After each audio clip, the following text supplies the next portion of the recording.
Yabla al Jefe del City Social Welfare and Development Office, Maria Socorro Rojas, kay violasyon na Akto Republika 9344 el curfew para con el mga menor de edad que te implementa ahora cuantos del mga barrio na ciudad. Esperanzo también implementa con este na entero país el nuevo presidente del país, Rodrigo Duterte. Asegun con Rojas, necesita una amenda con el Acto República 9344 o el ley donde estipulado el derecho del mga jóvenes antes de implementa curfew para kanila.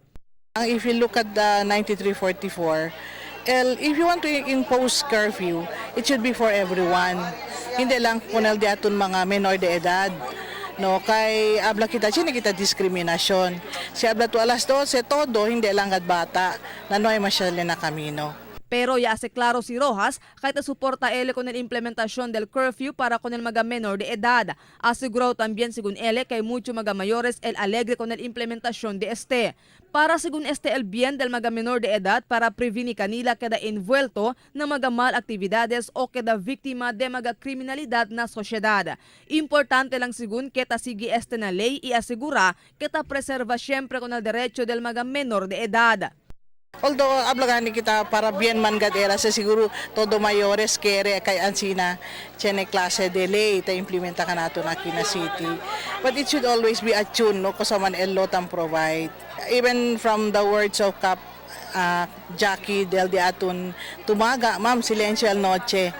Taliman según el Commission on Human Rights, quien puede man monitor con la implementación del curfew para con el mga menor de edad.